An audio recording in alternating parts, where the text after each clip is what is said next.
नमस्कार, आप देख रहे हैं आज तक। मैं हूं गौरव सावंत। हम आपको सीधे लिए चलते हैं बॉम्बे हाईकोर्ट, जहां पर आर्यन खान, मुनमुन धमेचा और अरबाज मर्चेंट बेल पर सुनवाई शुरू हो गई है। बॉम्बे हाईकोर्ट में जस्टिस सांबरे के कोर्ट में 37वें नंबर पर है आर्यन खान का केस। आर्यन खान के दोनों वकील, पूर्व अटॉर्नी जनरल मुकुल रोहतगी और वरिष्ठ वकील सतीश मानी शिंदे, इस समय अदालत में हैं। मामले की जांच कर रहे नारकोटिक्स कंट्रोल ब्यूरो के जोनल डायरेक्टर समीर वानखेड़े भी इस समय कोर्ट में हैं और कोर्ट में सतीश मानी शिंदे के इस समय जस्टिस सांबरे के सामने उन्होंने अर्जी भी दी है। रिश्वतखोरी के इस केस में मुंबई पुलिस की जांच को चुनौती दी है। हम आपको सीधे लिए चलते हैं। इस समय मेरे सहयोगी मुस्तफा शेख हमारे साथ ज्यादा जानकारी के साथ जुड़ रहे हैं। अहम दिन हो सकता है आज आर्यन खान और बाकी दोनों आरोपियों के लिए।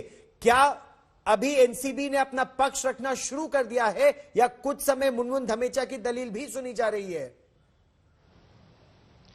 बिल्कुल गौरव, आपको बता दें कि जो जानकारी हमें हाईकोर्ट से मिल रही है, तो जो अनिल सिंह हैं उन्होंने अपना पक्ष रखना कोर्ट में शुरू कर दिया है। उन्होंने साफ तौर पर पहले ही ये कह दिया है कि आर्यन खान, अरबाज मर्चेंट ये पहली बार ड्रग्स करते हुए नहीं पकड़े गए। ये लोग कुछ सालों से ड्रग्स के सेवन में लगे हुए हैं। कई इनके लिंक्स भी मिले हैं ड्रग पेडलर्स के साथ बातचीत करते हुए। यानी कि पहले ही आप जैसे ही अनिल सिंह ने अपने आर्गूमेंट शुरू किए, उन्होंने ये चीज़ साफ कर दी है कि आर्यन खान और अरबाज मर्चेंट जो है ये ड्रग्स सेवन काफ़ी सालों से करते हुए आ रहे हैं। उन्होंने इस पूरे मामले को आप कह सकते हैं कि अभी फर्स्ट टाइम ऑफेंस के तौर पर नहीं, बल्कि उनको एक एडिक्ट, एक कंज्यूमर और इन टच विद जो पेडलर है उसके पूरा केस जो बनाने के आर्गूमेंट्स है वो बुनियाद अनिल सिंह ने इस वक्त शुरू कर दी है। अब आगे क्या आर्गूमेंट्स उनके क्या रहते हैं ये देखना होगा, लेकिन सबसे पहली शुरुआत उन्होंने ये की है कि आर्यन खान काफ़ी और अरबाज मर्चेंट जो काफ़ी समय से आप कह सकते हैं कि ड्रग पेडलर से टच में है। अचित कुमार नामक ड्रग पेडलर जो है वो क्रूज से नहीं पकड़ा गया है, लेकिन वो अरबाज मर्चेंट को सप्लाई किया है ड्रग्स, ऐसा अनिल सिंह का कहना है। तो पूरी जो मामला है, प्रक्रिया है, वो कोर्ट में शुरू हो चुका है। आगे की जो दलीलें है एक के बाद एक अनिल सिंह करते जाएंगे। रहिए मेरे साथ। नारकोटिक्स कंट्रोल ब्यूरो के दफ्तर से मेरे सहयोगी अरविंद ओझा हमारे साथ जुड़ रहे हैं।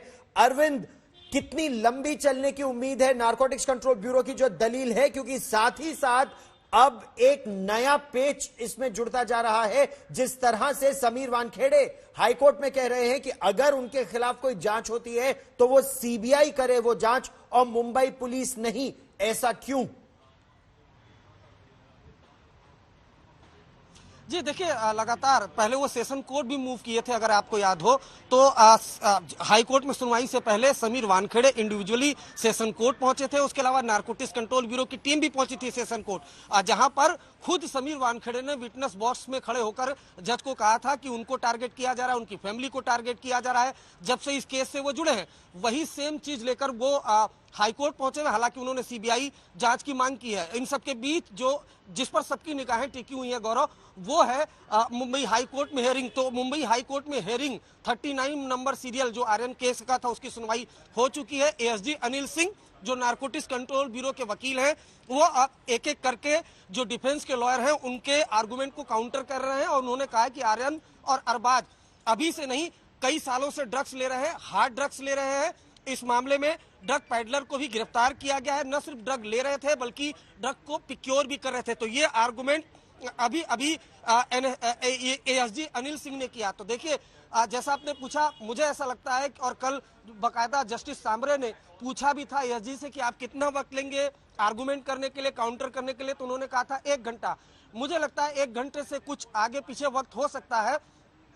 अभी ये सुनवाई शुरू हुई है और एएसजी ने बोलना शुरू किया है और शुरुआत ही उन्होंने की है कि आर्यन और अरबाज के बारे में कि ये 1 साल से तकरीबन ड्रग्स ले रहे हैं और ड्रग्स को प्रोक्योर भी कर रहे हैं। इस मामले में ड्रग पैडलर से वो कांटेक्ट में थे, वो ड्रग पैडलर भी गिरफ्तार हुआ था। मैं बताऊं, उस ड्रग पैडलर का नाम अचित था, जिसके एनसीबी का दावा था कि आर्यन के अरबाज के डिस्क्लोजर पर उसे अरेस्ट किया गया था। हालांकि लेकिन ये बताइए, ये जो क्रूज पर ड्रग्स लेने की बात है, अचित कुमार को उस संदर्भ में तो गिरफ्तार नहीं किया। क्या अचित कुमार से ड्रग्स इस क्रूज के लिए गए थे या पहले लिए गए थे? क्या इसमें अब क्लैरिटी मिल पाई है? जी देखिए, अभी तक क्लियरिटी नहीं है। जाहिर सी बात है, रिजॉइंडर जब देंगे, रिजॉइंडर आर्गूमेंट का, तब इसमें बहुत सी चीजें क्लियर होंगी। लेकिन जो नारकोटिक्स कंट्रोल ब्यूरो का ही दावा है कि 25 से ड्रग्स लिया गया था। अभी ये क्लियरिटी कुछ देर बाद बहुत मुमकिन है कि वो आए, ये एनसीबी एस्टेब्लिश करे, क्योंकि कल भी डिफेंस के जो लॉयर थे उन्होंने ये कहा था कि भाई क्रूज से रिलेटेड ये केस तो क्रूज का है, जो चैट्स हैं वो 2018, 19, 20 के हैं। हालांकि पूरे चैट किस तरह के चैट्स हैं, क्या क्रूज की पार्टी से पहले के चैट्स हैं, इसका खुलासा तो एनसीबी ने किया ही नहीं है। कुछ जो चैट्स थे वो जरूर हमने एक्सेस किए थे, लेकिन पूरा खुलासा जो एएसजी है वो करेंगे। बहुत मुमकिन है इस मामले में जो डिफेंस के लॉयर हैं वो रिजॉइंडर आर्गूमेंट भी करें, बीच बीच में टोके। लेकिन फिलहाल की अगर बात करें तो एएसजी जो हैं अनिल सिंह, जो नारकोटिक्स कंट्रोल ब्यूरो के वकील हैं, फिलहाल वही दलीलें अपनी दे रहे हैं। कल बीच में किसी ने टोका नहीं था, जैसे अगर परसों आर्यन के वकील ने जिरा की थी, उसके बाद अरबाज के और मुनमुन के, तो एएसजी ने नहीं कोई रोक टोक की थी। तो बहुत मुमकिन है कि डिफेंस के लॉयर भी रोक टोक ना करें। बाद में अलग बात है कि वो रिजॉइंडर आर्गुमेंट कर सकते हैं, लेकिन फिलहाल की अगर बात करें तो एएसजी अनिल सिंह ने बोलना शुरू कर दिया। चलिए हम आपको सीधे बॉम्बे हाईकोर्ट लिए चलते हैं। मेरे सहयोगी मुस्तफा शेख वहां से हमारे साथ जुड़ रहे हैं। मुस्तफा, कल जस्टिस सांबरे ने जब एएसजी से पूछा था कि उनको, अनिल सिंह से, कि उनको कितना समय लगेगा, लगभग 1 घंटे की बात की गई थी। क्या 1 घंटे के बाद जज बेल पर फैसला भी सुना सकते हैं, या अगर लंबा चला तो इसको रिजर्व भी किया जा सकता है 1 दिन या उससे लंबे समय के लिए? जी बिल्कुल, अभी ये कह नहीं सकते कि क्या 1 घंटे में ही अनिल सिंह अपने आर्गुमेंट्स खत्म कर देंगे, क्योंकि बाकी जो लॉयर्स हैं, 3 लॉयर्स हैं, उसमें से 2 लॉयर्स ने 2 घंटे से ज़्यादा का समय लिया है पूरा आर्गुमेंट कंप्लीट करने में। तो fair amount of time court को देना पड़ेगा अगर एएसजी अनिल सिंह 1 घंटे से ज़्यादा आर्गुमेंट करना चाहते हैं। उसके बाद जो अंदाज़ा हमें लग रहा है कि रिजॉइंडर आर्गूमेंट्स हो सकते हैं, यानी कि अनिल सिंह के आर्गुमेंट्स खत्म होने के बाद डिफेंस लॉयर्स के जो आर्गुमेंट्स हैं वो भी इस पूरे मामले में हो सकते हैं। तो अब ये पूरा जो आप कह सकते हैं आर्गुमेंट्स है, ये होते होते अगर 5, साढ़े 5 बज जाते हैं तो फिर जाहिर सी बात है कि आर्गुमेंट्स तो खत्म हो जाएंगे, लेकिन ऑर्डर की जब बात आएगी तो ये कोर्ट पर निर्भर होगा कि वो आज ऑर्डर सुनाना चाहते हैं या फिर कल के लिए ऑर्डर रिजर्व करना चाहते हैं, क्योंकि कई आर्गुमेंट्स 3 दिन तक हुए हैं, पूरे आर्गुमेंट्स को रिकॉर्ड पर लेना है कोर्ट को। तो ये आप कह सकते हैं कि समय इस पूरे मामले में काफी इंपॉर्टेंट है, क्योंकि लॉयर्स चाहते तो हैं फैसला आए, लेकिन अभी दिवाली वेकेशन के लिए 2 से 3 दिन का समय बचा है। उसमें अगर आर्गुमेंट्स कंप्लीट होकर ऑर्डर नहीं आता है तो फिर आर्यन खान को जेल में ही रहना पड़ेगा दिवाली के दौरान। और ये खासी गंभीर परिस्थिति, आर्यन खान, उनके परिजन और जो बाकी इसमें आरोपी हैं, क्या ये तीनों आरोपी एक ही साथ या बेल पाएंगे या अंडर ट्रायल के रूप में जेल में रहेंगे? इस समय मैं आपसे ये जानना चाहता हूं, क्या बेल एक ही साथ मिलेगी तीनों आरोपियों को या अलग अलग मिलेगी इसमें, अरविंद? बिल्कुल, जो बेल का ऑर्डर आएगा, जी देखिए, तीनों ही आरोपियों की एक साथ सुनवाई हो रही है। जी अरविंद। जी देखिए, तीनों आरोपियों की एक साथ सुनवाई हो रही है, तो बहुत मुमकिन है कि जो ऑर्डर है वो एक ही साथ आए, ऐसा लगता है। हालांकि जो कोर्ट है, कोर्ट की प्रक्रिया जो होती है उसको प्रिडिक्ट नहीं किया जा सकता है, लिहाजा वो देखना होगा, वो सब कुछ जज पर ही निर्भर होगा। लेकिन जिस तरीके से तीनों ही आरोपियों की, चाहे आर्यन, अरबाज और मुनमुन की, एक साथ सुनी जा रही है। अगर पिछले बात करें सेशन कोर्ट की, तो वहां से भी अगर रिजेक्ट हुआ था तो एक साथ ही रिजेक्ट हुआ था तीनों का। तो ऐसे में यही माना जा रहा है कि जो अगर बेल का ऑर्डर आएगा तीनों का, तो तीनों का एक साथ ही आ सकता है, क्योंकि पिछले अगर सुनवाई की बात करें सेशन कोर्ट की, तो वहां पर भी ऐसा ही हुआ था। तो ऐसे में इस तरह की आशंका जताई जा रही है। हालांकि आप भी ये जानते हैं कि जो भी कोर्ट की हियरिंग होती है उसमें क्या कुछ होगा, आगे क्या होने वाला है, ये प्रिडिक्ट नहीं किया जा सकता है। ये सब कुछ जज पर ही डिपेंड करता है। आज सबसे अहम ये है देखना कि एएसजी कितना वक्त लेते हैं, कितने देर तक वो काउंटर करते हैं। कल उन्होंने कहा था कि 1 घंटे तक वो काउंटर करेंगे, बड़ी बात ये है। दूसरी बड़ी बात ये है कि क्या उस चीज का जिक्र करेंगे एएसजी नारकोटिक्स कंट्रोल ब्यूरो की तरफ से कि किस तरीके से पिछले दिनों आपने देखा कि अदालत के बाहर जिस तरह से आरोप प्रत्यारोप लगे थे, बात शुरू हुई थी ड्रग्स की, जो निकाहनामे तक पहुंच गई थी, जाति धर्म सब इसमें घुस गया था और आरोप भी लगे थे। क्या वो सब यहाँ पर वो दलीलें रखी जाएंगी, ये बेहद देखना दिलचस्प होगा। लेकिन फिलहाल की बात करें तो एएसजी ने शुरुआत की है। आज का जो मामला है, आपने एक बड़ा दिलचस्प पहलू उठाया कि समीर वानखेड़े निकाह, विवाह, भ्रष्टाचार के मामले, मुस्तफा, क्या उनको भी आज ही के केस में लिया जाएगा या उनको अलग से डील किया जाएगा? क्योंकि आज का जो मामला है वो तो केवल एडिशनल सॉलिसिटर जनरल इन तीनों आरोपियों, साहिल जोशी मेरे सहयोगी हमारे साथ जुड़ रहे हैं। साहिल, अभी जो यह मामला आएगा ये तो केवल बेल तक सीमित रहेगा और क्राइम तक, इसमें तो समीर वानखेड़े का मसला इस बेल प्ली में तो नहीं आएगा, या आएगा?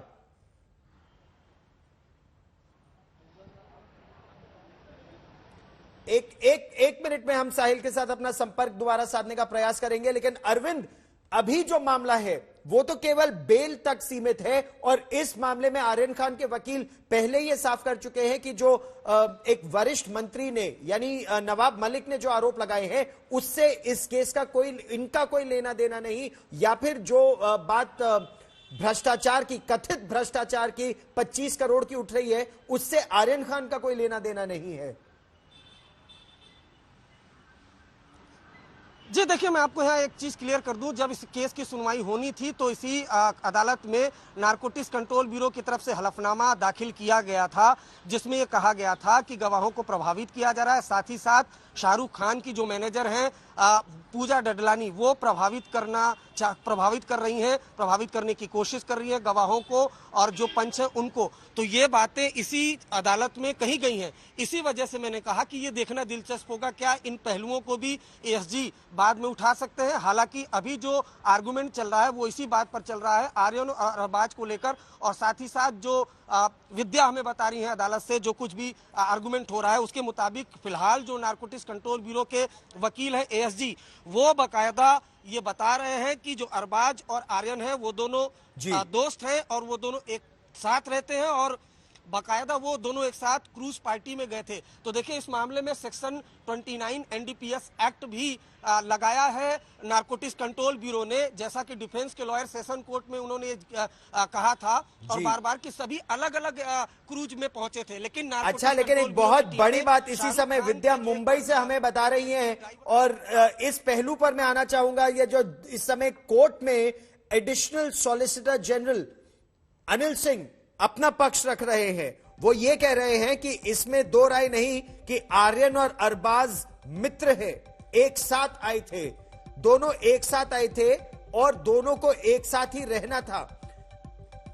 जो दलील दी गई कि टेस्टिंग नहीं की, और यह दलील मुकुल रोहतगी ने दी थी कि टेस्टिंग नहीं हुई, उस पर एडिशनल सॉलिसिटर जनरल का कहना है मेरा केस कंजम्पशन का इस समय नहीं है, मेरा केस कॉन्शियस पोजेशन का है और प्लानिंग टू कंज्यूम का है। तो ये एडिशनल सॉलिसिटर जनरल इस समय अपना केस साफ कर रहे हैं कि ये जो मामला है ये पोजेशन फॉर कंजम्पशन का है, यानी आर्यन और अरबाज दोनों एक साथ आए थे और यही बात वो कर रहे हैं इस समय अरविंद कि आर्यन और अरबाज एक साथ आए थे और आर्यन भी इसी तरह से लिंक्ड है, कंजम्पशन का नहीं, पोजेशन फॉर कंजम्पशन का यह मामला होता है। जी बिल्कुल गौरव, और इसीलिए मैं आपको पॉइंट आउट कर रहा हूं क्योंकि इस पूरे केस में जो फांस है वो फांस वही है 29 एनडीपीएस एक्ट यानी कॉन्स्पिरेसी। इसके लिए बकायदा नारकोटिक्स कंट्रोल ब्यूरो ने एस्टेब्लिश करने की कोशिश की थी। इसी वजह से शाहरुख खान के उस ड्राइवर का बयान नारकोटिक्स कंट्रोल ब्यूरो की टीम ने दर्ज किया था, जिसमें ये एस्टेब्लिश करने की कोशिश की गई थी कि अरबाज और आर्यन और एक और शख्स वो क्रूज पार्टी के लिए मन्नत बंगले से मर्सिडीज कार में निकलते हैं और क्रूज में पहुंचते हैं। ये दावा किया था नारकोटिक्स कंट्रोल ब्यूरो की टीम ने, नंबर 1। नंबर 2, और जो जिस तरह से आर्गुमेंट हो रहा है कि ये जो केस है वो कंज्यूम करनी है, planning of consume, procurement of drugs और पोजेशन, इस चीज का है। आपको ये भी देखना होगा कि ये सिर्फ आर्यन, अरबाज और मुनमुन का नहीं, इस मामले में कुल 20 लोग गिरफ्तार हैं और नारकोटिक्स कंट्रोल ब्यूरो इस केस को ऐसे दिखा रही है कि ये बड़ी कॉन्स्पिरेसी है, नंबर 1। नंबर 2, इस मामले में इंटरनेशनल लिंक है और इसके लिए 2 नाइजीरियन को गिरफ्तार किया गया है। तो कुल मिलाकर इसको एक कॉन्स्पिरेसी के तौर पर, एक सिंडिकेट के तौर पर दिखाया गया है, जिसमें आर्यन को भी एसोसिएट किया गया है और इसी के लिए 29 एनडीपीएस एक्ट इस एफआईआर में जोड़ा गया है और सेशन कोर्ट में भी यही 29 एनडीपीएस एक्ट फांस बना था। बाकायदा इसके लिए एनसीबी की टीम ने, जब डिफेंस के लॉयर ने सेशन कोर्ट में कहा था कि सभी अलग अलग पहुंचे थे, तो उसी की वजह से शाहरुख खान के उस ड्राइवर को बुलाया गया था जो और इस बीच एक बड़ी खबर आ रही है, समीर वानखेड़े की याचिका पर बॉम्बे हाईकोर्ट का अहम आदेश। गिरफ्तारी से पहले 3 दिन का नोटिस देना होगा, ये आदेश दिया है।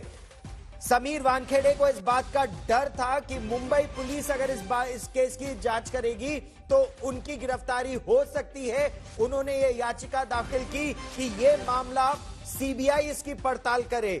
इस पर बॉम्बे हाईकोर्ट ने आदेश दिया है कि अगर समीर वानखेड़े की गिरफ्तारी होती है तो उससे पहले उन्हें 3 दिन का नोटिस देना पड़ेगा। विद्या हमारी सहयोगी बॉम्बे हाईकोर्ट से ये बड़ी खबर इस समय दे रही है।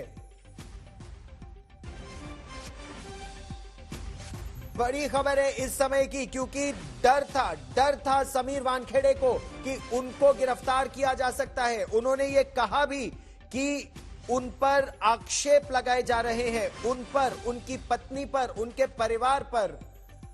और अरविंद, ये राहत के रूप में देखेंगे समीर वानखेड़े कि अगर उनकी गिरफ्तारी होती है, क्योंकि मुंबई पुलिस ने भी अब इस मामले की जांच शुरू कर दी है, खासतौर पर वो मामला कि प्रत्यक्षदर्शियों से, गवाहों से ब्लैंक कागजों पर साइन करा गए 25 करोड़ की कथित भ्रष्टाचार का मामला, तो 3 दिन का नोटिस देना होगा गिरफ्तारी से पहले। अरविंद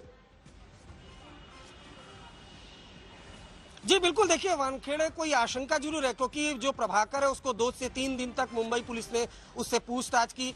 मुंबई पुलिस ने एक इंक्वायरी कमेटी बनाई। हालांकि अभी तक एफआईआर वो दर्ज नहीं हुई है, 2 से 3 दिन हो गए हैं, एफआईआर अभी तक दर्ज नहीं होगी। ये बहुत इंपॉर्टेंट बात है। इसी वजह से 2 चीजों को लेकर जो समीर वानखेड़े हैं वो अदालत पहुंचे थे। एक तो ये कि मुंबई पुलिस जो जांच कर रही है सीबीआई से कराई जाए, और दूसरी जो अरेस्टिंग है उससे राहत मिले, जिस पर बाकायदा ये अदालत ने कहा है कि 3 दिन का नोटिस देना पड़ेगा। दूसरी अहम बात जिसका मैं जिक्र कर रहा था गौरव, सेक्शन 29 एनडीपीएस एक्ट का, कॉन्स्पिरेसी का, उसको लेकर भी बाकायदा एसजी है, उन्होंने एक इंपॉर्टेंट बात कही है। उन्होंने कहा है scheme of NDPS act section 29 does not say that the person has to be in position. उनका यह कहना है कि एनडीपीएस एक्ट 29 यानी कॉन्स्पिरेसी का जो एक्ट लगा, इसका मतलब ये नहीं कि किसी शख्स के पास कोई पोजीशन हो, यानी अगर 20 लोग अरेस्ट होते हैं उसमें कनेक्टिविटी होती है, उसमें बिल्कुल। इस बड़ी खबर पर रहेगी नजर, होगा जमानत मिलेगी या जेल में ही जन्मदिन भी मनाना होगा। बॉम्बे हाईकोर्ट में आर्यन केस पर सुनवाई की सीरीज चल रही है। आज नारकोटिक्स कंट्रोल ब्यूरो की दलील देने की बारी है, लेकिन असली सवाल यह है कि क्या हाईकोर्ट से जमानत मिल पाएगी, किसी नतीजे पर आज पहुंचा जाएगा या यह मामला कल भी सुना जाएगा।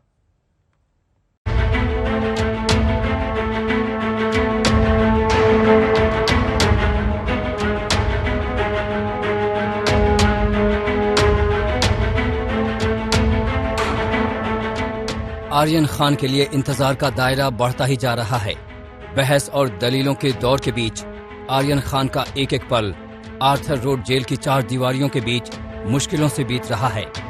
आज फिर आर्यन खान के लिए एक अहम दिन है, दलील का एक नया सिलसिला है, लेकिन कोई नहीं जानता कि आज भी आर्यन की जमानत पर फैसला हो पाएगा या नहीं। हाईकोर्ट में आर्यन खान बेल सुनवाई का आज तीसरा दिन है, जिसमें एनसीबी को अपना पक्ष रखना है। तीसरे दिन की सुनवाई के बाद अब देखना यह होगा कि आर्यन खान को बेल मिलेगी या फिर वो जेल में ही रहेंगे। शाहरुख खान ने आर्यन की जमानत के लिए पूरी ताकत झोंक दी है। नामचीन वकीलों की टीम अदालत में उतार दी है। मुकुल रोहतगी, सतीश मान शिंदे, अमित देसाई जैसे बड़े वकीलों की टीम अदालत को ये आश्वस्त करने में लगी है कि आर्यन खान के खिलाफ ठोस सबूत नहीं है, आर्यन खान से ड्रग्स मिला ही नहीं, आर्यन की गिरफ्तारी ही गलत थी, ड्रग्स किसी और से मिला तो आर्यन क्यों गिरफ्तार, आर्यन का आरोपियों से कोई रिश्ता भी नहीं, न ड्रग्स लिया न ड्रग्स मिला, तो फिर जमानत क्यों नहीं। एनसीबी की तरफ से आप दलील रखने वाले हैं, क्या लगता है? देखिए, आज और कल हमारे पास 2 दिन का वक्त है। हमारे साइड से पूरी हमारी आर्ग्यूमेंट्स हो चुकी है। अभी एनसीबी अपने साइड से अपने पॉइंट्स और मुद्दे रखने वाली है।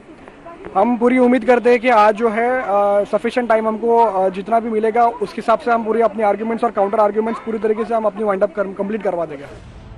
लेकिन इन तमाम दलीलों के बावजूद अदालत किसी किस्म की जल्दबाजी में नहीं है। हाँ, शाहरुख परिवार के लिए एक एक दिन भारी है, क्योंकि आर्यन के पास बेल के लिए सिर्फ 2 दिन का वक्त बचा है, वरना उन्हें 15 नवंबर तक बेल का इंतजार करना होगा। बॉम्बे हाईकोर्ट की दिवाली की छुट्टी 1 नवंबर 2021 से शुरू हो रही है। 1 नवंबर से 12 नवंबर तक कोर्ट बंद रहेगा। 13 से 14 नवंबर को शनिवार रविवार की वजह से कोर्ट की छुट्टी होगी, यानी 15 नवंबर को खुलेगा। और अगर ऐसा हुआ तो आर्यन खान को 13 नवंबर का जन्मदिन भी जेल में न गुजारना पड़ जाए। विद्या के साथ दिव्येश सिंह, अरविंद ओझा और मुस्तफा शेख के साथ आज तक ब्यूरो। और मुंबई क्रूज ड्रग्स केस मामले में एक अहम गवाह किरण गोसावी पुणे में गिरफ्तार। पुलिस ने कहा कि धोखाधड़ी के एक अन्य मामले में गोसावी को गिरफ्तार किया गया है। कई शहरों में अब तक छिप रहा था किरण गोसावी।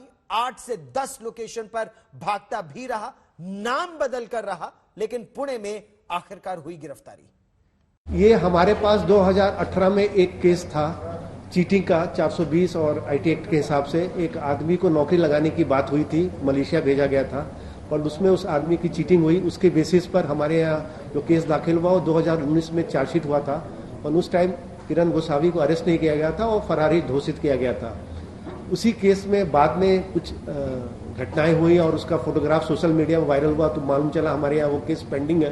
तो उस हिसाब से उसके अरेस्ट करने के लिए हमने कई टीम बनाई और टीम बनाने के बाद कई टीम हमारी इधर उधर गई और आज सुबह 3 बजे करीब उसको हम लोगों ने पुणे के एक लॉज से अरेस्ट किया है। ये जब घूम रहा था, भाग रहा था, तो he was using a name of Sachin Patil alias. तो अलियास सचिन पाटिल करके कई जगह इसने लखनऊ में, जो ये बता रहा है, अभी तक हमने वेरीफाई नहीं किया है कि ही यूज टू मतलब सचिन पाटिल के नाम से होटल में रहता था। मैं आपको एक NGO stop crime organisation NGO करके उसका वो मेंबर बताता है, डायरेक्टर विजिलेंस बताता है कैसा एनजीओ, क्या एनजीओ, हमको कुछ नहीं। Stop crime organisation. इसके अलावा वो सिपका करके कोई डिटेक्टिव एजेंसीज है, उसका मेंबर बता रहा है अपने आप को, सिपका। सो अभी जस्ट फर्स्ट इंफॉर्मेशन है। उसका जो काम करना है वो कहता है वो एक्सपोर्ट इंपोर्ट का काम करता है और बेसिकली मेटल और इलेक्ट्रॉनिक गैजेट में एक्सपोर्ट इंपोर्ट का काम करता है। नहीं ले रहे थे ड्रग्स, ये बात एडिशनल सॉलिसिटर जनरल कह रहे हैं। आर्यन खान और अरबाज दोनों काफी समय से सेवन कर रहे थे। ये मामला इस समय अब सुना जा रहा है, जिसमें एडिशनल सॉलिसिटर जनरल अपना पक्ष रख रहे हैं। और ये जो सारा केस नारकोटिक्स कंट्रोल ब्यूरो का है अरविंद, वो इसी बात पर है। 2 चीजें, एक, ये पहली बार ड्रग्स का सेवन या उसकी तैयारी नहीं थी, पहली बात, ड्रग डीलर्स के संपर्क में थे, दूसरी बात, और जिस पक्ष पर जो संभवतः वो आएंगे, जो हलफनामे में एफिडेविट में बात दी गई है कि केस को, विटनेसेस को प्रभावित करने का भी प्रयास किया गया।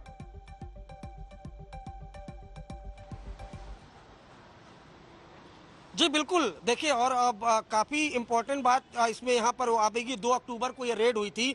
एएसजी का कहना है कि एक कलरफुल पार्टी थी, कम से कम इन्हें गांधी जयंती के दिन नहीं करना चाहिए था। ये एक बहुत दिलचस्प बात कही, जिस पर जस्टिस सांबरे उन्होंने कहा कि they did not have a party, यानी उनका कहना था कि उन्होंने पार्टी नहीं की।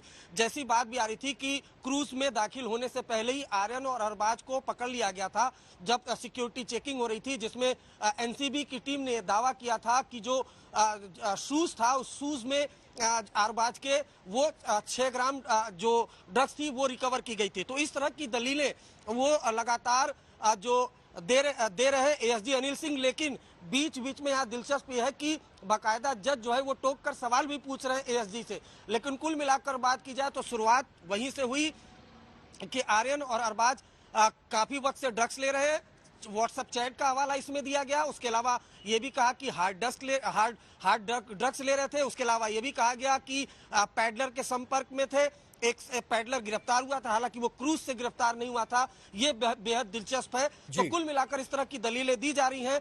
ये देखना सबसे जरूरी है कि ये दलील जो पहले भी नारकोटिक्स कंट्रोल ब्यूरो की टीम सेशन कोर्ट में और मेट्रोपॉलिटन कोर्ट में दे चुकी है, कितने घंटे तक देती है, जज का ऑब्जर्वेशन क्या है। जज ने यह भी कहा है कि मैं बिल्कुल व्हाट्सएप चैट पढ़ूंगा। तो यानी जब ये आर्गुमेंट पूरा हो जाएगा तो एक बात तो क्लियर है कि जज वो व्हाट्सएप चैट भी जरूर पढ़ेंगे, यानी उसमें भी वो वक्त जरूर लेंगे। देखिए, ये क्लियरिटी गौरव वो सामने तो आ चुकी है, क्योंकि लगातार हम, आप और मुस्तफा ये बात कर रहे थे जी। कि कितने घंटे तक ये आर्गुमेंट चलेगा, तो कल भी ये एएसजी ने क्लियर किया था कि 1 घंटे, बहुत मुमकिन है कि रिजॉइंडर आर्गुमेंट हो जाए। नहीं, रिजॉइंडर आर्गुमेंट। और एक और बड़ी बात जो इस समय अदालत से विद्या हमारी सहयोगी बता रही हैं, वो ये है अरविंद और तंसीम हैदर मेरे सहयोगी हमारे साथ जुड़ रहे हैं। एडिशनल सॉलिसिटर जनरल ने अदालत में यह कहा कि ये क्रूज सिर्फ 2 दिनों का था और जो मात्रा मिली है ड्रग्स की 8 लोगों से, वो इतनी है कि वो केवल पर्सनल कंजम्पशन के लिए नहीं हो सकती। तो ये बड़ी बात है। तंसीम, शाहरुख खान भी वकीलों से इस समय अपने बात कर रहे हैं, तो रणनीति पर और अदालत में क्या हो रहा है उस पर लगातार पैनी नजर फिल्म अभिनेता शाहरुख खान की भी है। जी, जाहिर है कि वो, उनके वकील, उनकी पूरी टीम, उनके जो पर्सनल सेक्रेटरी हैं, वो सारे सबके टच में हैं, सबसे बातचीत कर रहे हैं लगातार, क्योंकि आज का दिन है वो बहुत क्रूशल डे माना जा रहा है। आर्गुमेंट जो है वो बचाव पक्ष का पूरा हो चुका है और अब जो है एएसजी जो है वो अपनी बात रख रहे हैं कोर्ट में। जाहिर है कि वो बताना चाह रहे हैं कि किसी भी तरह इन लोगों को जमानत ना मिल पाए। उस जमानत को विरोध करने पे कई व्हाट्सएप चैट्स की बात की गई है, कंजम्पशन की बात की गई है और बड़ी इस पार्टी की बात की गई है, एक ऑर्गेनाइज्ड क्राइम से जोड़कर देखा जा रहा है। तो जाहिर है कि कोशिश एनसीबी की यही है कि किसी भी हालत में इनकी जो जमानत याचिका है उसको जमानत इनको ना मिल पाए। दूसरी तरफ मैं जहां मौजूद हूं, यहां पे एनसीबी की जो जांच की टीम है जो दिल्ली से आई हुई है, जिसमें 5 सदस्यीय टीम है, वो अपनी अलग जांच कर रही है, जिसमें कल समीर वानखेड़े के स्टेटमेंट हुए थे। 7 पेज का 7 पन्नों का स्टेटमेंट उन्होंने अपना दाखिल किया। उसमें आज भी कई गवाहों के स्टेटमेंट हुए हैं यहाँ पे और लगातार स्टेटमेंट जारी है। एक तरफ तो कोर्ट में चल रहा है आर्यन की जमानत का मामला, दूसरा जो जांच चल रही है समीर वानखेड़े के खिलाफ जो करप्शन के चार्जेस लगाए गए हैं उसकी जांच यहाँ पे की जा रही है। यहाँ पे पूरी टीम मौजूद है, लगातार एक कैमरे की निगरानी हो रही है और जो भी गवाह आ रहे हैं स्टेटमेंट रिकॉर्ड करवा रहे हैं, वो बाकायदा एक सिस्टम पे अपने बयान लिख रहे हैं, दर्ज कर रहे हैं। तो ये एक प्रक्रिया अलग चल रही है और कोर्ट में प्रक्रिया अलग चल रही है। तो जाहिर है कि एक तरफ कोशिश ये है वकीलों की कि किसी भी तरह आर्यन की जमानत करा ली जाए, जबकि पब्लिक प्रोसिक्यूटर चाहते हैं कि किसी भी हालत में इस जमानत को रोका जाए। बिल्कुल। और दूसरी जो बड़ी खबर इस समय यह आ रही है, जो एडिशनल सॉलिसिटर जनरल है वो अब पंचनामा पढ़ रहे हैं आर्यन और अरबाज के बारे में। और उन्होंने क्या कहा व्हाट्सएप चैट्स के जरिए, यह कहा जा रहा है कि Aryan had knowledge, he was aware of the drugs, it was meant for consumption of both, meant to smoke during the cruise journey. लेकिन अरविंद, ये किस आधार पर एडिशनल सॉलिसिटर जनरल इस निष्कर्ष पर पहुंच रहे हैं? अगर वो ये कह रहे हैं, व्हाट्सएप चैट में अगर ये लिखा गया है we will have a blast on the cruise, तो हैविंग अ ब्लास्ट का मतलब ड्रग्स कैसे है? इस पर क्या कहना है एडिशनल सॉलिसिटर जनरल का और नारकोटिक्स कंट्रोल ब्यूरो के पास इसके तथ्य क्या है? जी देखिए, मैं आपको बताऊं, ये पंचनामे की कॉपी आज तक के पास भी मौजूद है और इस पंचनामे में बाकायदा जब नारकोटिक्स कंट्रोल ब्यूरो की टीम या कोई भी एजेंसी जब आरोपी को गिरफ्तार करती है तो मौका वारदात पर एक पंचनामा होता है जिसमें विटनेस होते हैं और जो आरोपी होते हैं वो उनके बारे में लिखवाया जाता है। तो इस पूरे पंचनामा में बाकायदा इस बात का जिक्र किया गया था कि अरबाज के शूज से ड्रग्स रिकवर हुआ, आर्यन का उसमें बयान था, सभी विटनेस के आरोपियों के उसमें जो साइन है वो होते हैं। हालांकि इसी पंचनामे पर खेल हो गया था, जो प्रभाकर है उसने काफी बड़ा खुलासा कर दिया था, लेकिन पंचनामे में बाकायदा ये लिखा हुआ था, जो हमने एक्सेस भी किया था, कि आर्यन और अरबाज ने कहा था वो क्रूज में जा रहे थे ब्लास्ट करने के लिए। इसके अलावा एएसजी ने यह भी कहा कि अलग अलग लोगों से अलग अलग किस्म की जो ड्रग्स है वो रिकवर की गई है। इस वजह से सेक्शन 28, 29 वो इम्पोज किया गया है, वो लगाया गया है। इसके अलावा इसके बीच में ही जस्टिस सांबरे है, जैसा विद्या हमारी सहयोगी बता रही है हाई कोर्ट से, कि इसी वजह से जस्टिस सांबरे ने पूछा तो इसी वजह से आपने सेक्शन 37 लगाया। तो उनका कहना है कि रिमांड के बाद, पूछताछ के बाद 37 लगाया। तो कुल मिलाकर जो पंचनामा है वो पंचनामा पढ़ रहे हैं एएसजी अनिल सिंह, और उसमें उन्होंने कहा कि जो क्रूज है, क्रूज में पार्टी में आर्यन और अरबाज वो जा रहे थे ब्लास्ट करने के लिए। और जैसा आपने सवाल पूछा कि क्या ब्लास्ट करने का मतलब ड्रग पार्टी, तो इस पर हवाला दिया एएसजी ने कि अलग अलग लोगों से अलग अलग तरह की ड्रग रिकवर हुई है। और ऐसा एनसीबी ने पहले भी कहा था जब ये पूरा केस ऑनगोइंग था, हालांकि अभी भी ऑनगोइंग है, लेकिन जिस वक्त ऑपरेशन चल रहा था मुंबई में, अलग अलग जगह पर सर्च ऑपरेशन चल रहा था, तब एनसीबी ने दावा किया था कि एमडीएमए और तमाम अलग अलग ड्रग्स रिकवर हुए। देखिए गौरव, यहाँ आपको समझने वाली बात होगी कि जो ये केस है, ये केस क्या बनाया गया। ये केस बनाया गया, इसमें 20 लोग को गिरफ्तार किया गया है। इसमें जो ड्रग्स कंज्यूम करने वाले हैं, ऐसा दावा एनसीबी का, उनको भी गिरफ्तार किया गया है। जिससे ड्रग्स खरीदी जा रही थी उनको भी इसमें गिरफ्तार किया गया है। जो लोग पार्टी में शामिल होने जा रहे थे उनको भी गिरफ्तार किया गया है। तो लार्जर पिक्चर ये है कि 20 लोगों को गिरफ्तार करके नारकोटिक्स कंट्रोल ब्यूरो की टीम ने एक केस बनाया है कॉन्स्पिरेसी का, कि जिसमें लोग पार्टी में जा रहे थे, ड्रग पार्टी थी। इसी वजह से 20 लोगों को गिरफ्तार किया गया है। इसी वजह से सेक्शन 29 का जिक्र किया गया है। और जो शुरुआत में एएसजी ने यह दलील दी कि ये केस ड्रग्स कंज्यूम करने का तो है ही नहीं, ये ड्रग्स है पोजेशन का, ये ड्रग्स है प्रोक्योरमेंट का। तो ये क्लियरिटी अभी और जो दूसरी दिलचस्प बात जो एडिशनल सॉलिसिटर जनरल अदालत में कह रहे हैं, कांड से हम ये नहीं कह सकते कि यह केवल ड्रग कंजम्पशन का मामला था। सेक्शन 29 इसलिए लगाया गया क्योंकि 11 नाम थे उस सीक्रेट नोट के बारे में। और अरविंद, आप हमें उस सीक्रेट नोट के बारे में भी और बताइएगा, जिनमें से 8 को गिरफ्तार किया गया है। तो वो बाकी कौन है 3 जिनको गिरफ्तार नहीं किया गया, पहली बात। और दूसरी बात, cumulative drug quantity was of commercial quantity, यानी अगर सबके पास से जो ड्रग्स बरामद किए जाएं तो यह पर्सनल कंजम्पशन का मामला नहीं, यह कमर्शियल क्वांटिटी बनती है। लेकिन ये कौन थे 11 नाम, क्या इसके बारे में और जानकारी है कि 8 गिरफ्तार हुए, बाकी 3 कौन? जी देखिए, मैं आपको बताऊं, इस पर विवाद भी हुआ था। इस पर जो एनसीपी के लीडर है नवाब मलिक, उन्होंने जब ये केस चल रहा था, उन्होंने पहली जो प्रेस कॉन्फ्रेंस की थी, वो पहली प्रेस कॉन्फ्रेंस इसी बात पर की थी कि 8 लोगों को गिरफ्तार किया गया था, ये सेलेक्टिव अरेस्टिंग है। और बाकी कुछ नामों का खुलासा किया था, जिसमें कुछ पॉलिटिकल लीडर भी थे, कुछ जानने वाले भी थे। ऐसा आरोप लगाया था एनसीपी के लीडर नवाब मलिक ने कि उनको छोड़ दिया गया, जिस पर बाकायदा नारकोटिक्स कंट्रोल ब्यूरो की टीम ने एक प्रेस कॉन्फ्रेंस करके ज्ञानेश्वर सिंह, जो फिलहाल विजिलेंस इंक्वायरी कर रहे हैं, उन्होंने प्रेस कॉन्फ्रेंस की थी गौरव। और उन्होंने बाकायदा 6 नामों का जिक्र किया था और कहा था कि उनको छोड़ा नहीं गया, बल्कि उनको सम्मन देकर नारकोटिक्स कंट्रोल ब्यूरो के दफ्तर बुलाया गया, उनके मोबाइल की जांच की गई। जब कोई एविडेंस नहीं मिला तब उनको छोड़ा गया। लेकिन हालांकि इस पर राजनीति अभी भी जारी है, अभी भी आरोप प्रत्यारोप का दौर जारी है। क्योंकि कल नवाब मलिक ने बाकायदा एक आरोप लगाया था कि एक दाढ़ी वाला शख्स है जिसका वीडियो है, आखिर उसको क्यों छोड़ा गया। तो देखिए, आरोप प्रत्यारोप। और एक और बड़ी खबर इसी समय आ रही है, आर्यन खान को क्रूज पर ड्रग्स की पूरी जानकारी थी, ये कह रहे हैं additional solicitor general Anil Singh, Bombay high court justice Sambare की अदालत में। और मुस्तफा मेरे सहयोगी जुड़ रहे हैं हमारे साथ, बड़ी खबर ज्यादा जानकारी के साथ। यानी आर्यन खान जब क्रूज पर गए तो एडिशनल सॉलिसिटर जनरल के मुताबिक उनको ड्रग्स की पूरी जानकारी थी।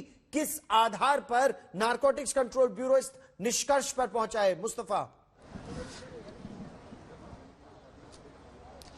जी बिल्कुल, कई सबूत और विटनेसेस जो हैं वो नारकोटिक्स कंट्रोल ब्यूरो ने उनका स्टेटमेंट रिकॉर्ड किया है। और साथ ही साथ आप कह सकते हैं कि जो मेन आर्ग्यूमेंट डिफेंस का है उसको पूरी तरह से चैलेंज करने की कोशिश इस वक्त एनसीबी की तरफ से की जा रही है। और इसी दौरान एनसीबी ने ये किया, आप कह सकते हैं कि दावा किया है कि आर्यन खान जब क्रूज पर पहुंच रहे थे उससे पहले ये ड्रग्स पार्टी है इसकी उन्हें जानकारी थी। इस बात का दावा जो है वो एनडीपीएस आप कह सकते हैं जो लॉयर हैं एनसीबी के, उन्होंने हाई कोर्ट में किया है। वो साथ ही साथ ये भी बता रहे हैं कि NDPS act has to be dealt with in a stringent manner, मतलब वो ये बता रहे हैं कि जो सेक्शंस है एनडीपीएस एक्ट के वो काफी स्ट्रिंजेंट सेक्शन है, उसमें इतनी आसानी से बेल नहीं दी जा सकती। और ये भी कह रहे हैं कि even in bail application there are citations that under NDPS bail is exception. वो कह रहे हैं अनिल सिंह के एनडीपीएस एक्ट के तहत अगर किसी को बुक किया जाता है तो वो एक हीनियस क्राइम है, बड़ा जुर्म है, और उसके अगेंस्ट में जो बेल है वो रेयर केसेस में देनी चाहिए, एक्सेप्शन होना चाहिए, वो नॉर्म नहीं होना चाहिए। तो कड़े तौर पर एक तरह से एनसीबी जो है वो आर्यन खान और बाकी के जो 2 आरोपी है उनकी बेल का अपोजिशन कर रही है। कड़े तरीके से नारकोटिक्स कंट्रोल ब्यूरो विरोध कर रही है आर्यन खान और बाकी आरोपियों को बेल दिए जाने पर। इस बीच इस केस की एक परत और भी है और तंसीम हैदर मेरे सहयोगी उस परत के साथ हमारे साथ जुड़ रहे हैं जहां पर जो जांच अधिकारी हैं इस केस के, एनसीबी के जोनल डायरेक्टर समीर वानखेड़े, उनको इस बात का डर है कि उनकी गिरफ्तारी हो सकती है और इसीलिए वो बॉम्बे हाईकोर्ट पहुंचे। अब वो उस समिति के सामने भी और अपने वकीलों के सामने भी पहुंचे हैं। तंसीम, आपके पास ज्यादा जानकारी है वो क्यों नहीं चाहते समीर वानखेड़े कि इसकी जांच मुंबई पुलिस करे, सीबीआई जांच के पक्ष में क्यों है?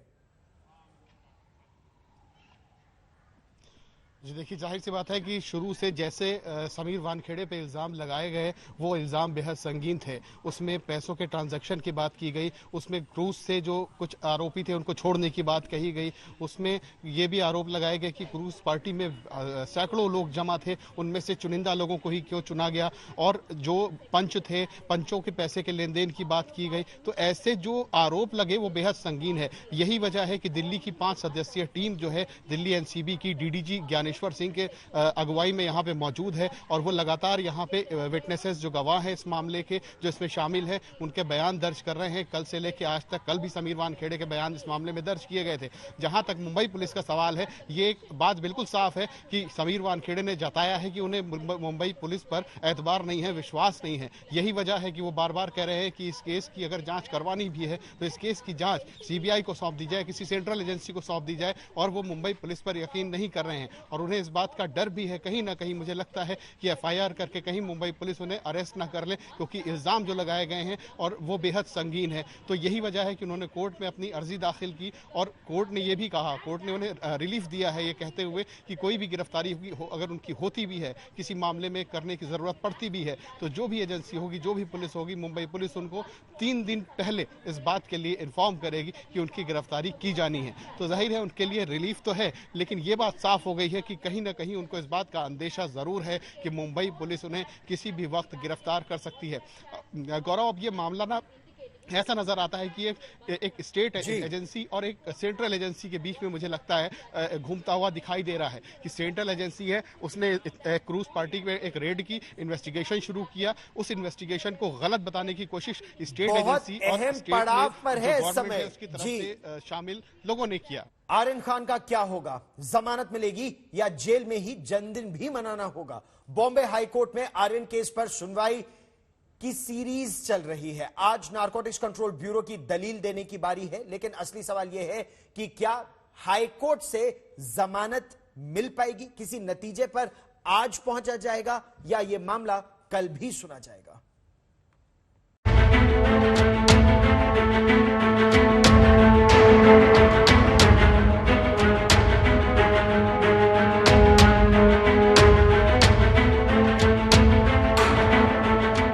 आर्यन खान के लिए इंतजार का दायरा बढ़ता ही जा रहा है।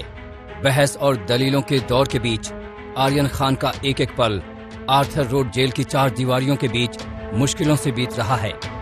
आज फिर आर्यन खान के लिए एक अहम दिन है। दलील का एक नया सिलसिला है, लेकिन कोई नहीं जानता कि आज भी आर्यन की जमानत पर फैसला हो पाएगा या नहीं। हाईकोर्ट में आर्यन खान बेल सुनवाई का आज तीसरा दिन है, जिसमें एनसीबी को अपना पक्ष रखना है। तीसरे दिन की सुनवाई के बाद अब देखना यह होगा कि आर्यन खान को बेल मिलेगी या फिर वो जेल में ही रहेंगे। शाहरुख खान ने आर्यन की जमानत के लिए पूरी ताकत झोंक दी है। नामचीन वकीलों की टीम अदालत में उतार दी है। मुकुल रोहतगी, सतीश मान शिंदे, अमित देसाई जैसे बड़े वकीलों की टीम अदालत को ये आश्वस्त करने में लगी है कि आर्यन खान के खिलाफ ठोस सबूत नहीं है। आर्यन खान से ड्रग्स मिला ही नहीं। आर्यन की गिरफ्तारी ही गलत थी। ड्रग्स किसी और से मिला तो आर्यन क्यों गिरफ्तार? आर्यन का आरोपियों से कोई रिश्ता भी नहीं। न ड्रग्स लिया न ड्रग्स मिला, तो फिर जमानत क्यों नहीं? किसी की तरफ से आप दलील रखने वाले हैं, क्या लगता है? देखिए, आज और कल हमारे पास 2 दिन का वक्त है। हमारे साइड से पूरी हमारी आर्ग्यूमेंट्स हो चुकी है। अभी एनसीबी अपने साइड से अपने पॉइंट्स और मुद्दे रखने वाली है। हम पूरी उम्मीद करते हैं कि आज जो है सफिशिएंट टाइम हमको जितना भी मिलेगा उसके हिसाब से हम पूरी अपनी आर्ग्यूमेंट्स और काउंटर आर्ग्यूमेंट्स पूरी तरीके से हम अपनी वाइंड अप कंप्लीट करवा देंगे। लेकिन इन तमाम दलीलों के बावजूद अदालत किसी किस्म की जल्दबाजी में नहीं है। हाँ, शाहरुख परिवार के लिए एक एक दिन भारी है, क्योंकि आर्यन के पास बेल के लिए सिर्फ 2 दिन का वक्त बचा है, वरना उन्हें 15 नवंबर तक बेल का इंतजार करना होगा। बॉम्बे हाईकोर्ट की दिवाली की छुट्टी 1 नवंबर 2021 से शुरू हो रही है। 1 नवंबर से 12 नवंबर तक कोर्ट बंद रहेगा। 13 से 14 नवंबर को शनिवार रविवार की वजह से कोर्ट की छुट्टी होगी, यानी 15 नवंबर को खुलेगा। और अगर ऐसा हुआ तो आर्यन खान को 13 नवंबर का जन्मदिन भी जेल में न गुजारना पड़ जाए। विद्या के साथ दिव्येश सिंह, अरविंद ओझा और मुस्तफा शेख के साथ आज तक ब्यूरो।